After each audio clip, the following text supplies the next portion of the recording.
ఓట్లు ఖతము, కరెంటు కూడా ఖతమే. మళ్ళీ మొదలైన కరెంటు కోతలు, రైతులకు కుటీర పరిశ్రమలకు ఇబ్బందులు పట్టించుకొని రేవంత్ సర్కారు డైవర్షన్ పాలిటిక్స్ తో బిజీగా సీఎం ప్రతిపక్షంపై బురద జల్లడంతో సరిపెట్టుకుంటున్నటువంటి ముఖ్యమంత్రి. కరెంటు కష్టాలు మళ్ళీ మొదలైనవి.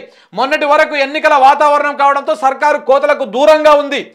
దూరంగా కాదు, ఏంటంటే సభలు పెడితే ఆ సభల కాడ పోయి ఈ పోలీసు వాళ్ళు కావాలన్నట్టు ఈ కరెంటు వాళ్ళు కూడా కావాలన్నారు. ఎందుకంటే పుసుకున్న కరెంటు పోతే దీని మీద చర్చ అవుతుంది అని చెప్పేసి ఇవాళ సచ్చి బతికిర్రు.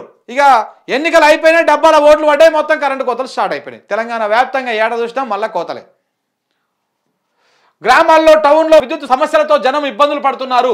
ఒక పక్క ధాన్యం కొనుగోళ్లపై రైతుల ఆందోళనలు, మరో పక్క రాజకీయ సందడితో ఈ వార్త పెద్దగా జనంలోకి చర్చ రాలేదు. కానీ కోతలు మాత్రము శరామామూలు అన్నట్టుగా ఉన్నాయి.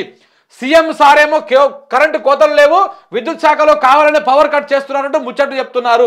మరి కొందరు అధికారులతో హరీష్ రావు తలతిక్క పనులు చేయిస్తున్నారంటూ ప్రతిపక్షం మీద నెపం నెట్టేస్తా ఉన్నాడు. ఏమంటారు చూస్తావు, ఆడలేక మధ్యలో దరువు చక్కగా పడతలేదు, నేను ఆడలేకపోతున్నా అంటారు.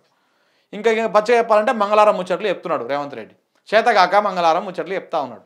ఇవన్నీ వద్దుగా అధికారంలోకి వచ్చినాక హరీష్ రావు చేపిస్తున్నాడు, ఈ ఎల్ఐ చేపిస్తున్నాడు, పుల్లయ్య చేపిస్తున్నాడు. ఇలాంటి పనికి మాలిన చేతగాని పొరంబోకు ముచ్చట్లు చెప్పొద్దు రేవంత్ రెడ్డి, గుర్తుపెట్టుకో. నువ్వు ముఖ్యమంత్రివి, నువ్వు అల్లటప్ప చెప్రాషి కానివి కాదు, ముఖ్యమంత్రి. నువ్వు ఆడ కూర్చున్నప్పుడు ఎవడన్నా తలతిక్క వ్యవహారం చేస్తే తీసి పడేసేవాడిని. తీసి పడేసి ప్రాపర్గా పనిచేయి, ప్రజల కోసం పనిచేయి. అంతేగాని హరీష్ రావు చేపిస్తున్నాడు, కేటీఆర్ చేపిస్తున్నాడు, కేసీఆర్ చేపిస్తున్నాడు. ఇంకెన్ని రోజులు చెప్తావు ఈ లంగ ముచ్చట్లు? తెలంగాణ ప్రజలు ఇంటందుకు రెడీగా ఉన్నారు. ఇంకా గిట్లా నువ్వేం చెప్పినా కానీ అయిపోయి.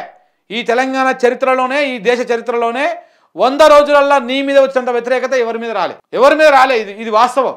ఎవరిని కదిలిచ్చినా మా వాడే ముఖ్యమంత్రి, పనికి వాళ్ళ ముఖ్యమంత్రి, ఆయనకి ఏమన్నా ముఖ్యమంత్రి అనేటువంటి ఆ సోయి, ఆ హూందాతనం ఉందా ఏనన్నా అని చెప్పేసి జనం తుప్ప ఊంచే కారికి వచ్చింది నీ పరిస్థితి. ఇక ఇంకా నువ్వు దిగజారిపోయి ఇట్లాంటి చిల్లర కామెంట్లు చేసి హరీష్ రావు చేపిస్తున్నాడు, కేటీఆర్ చేపిస్తున్నాడు. ఇంకెన్ని రోజులు మాట్లాడతావా? ఇవి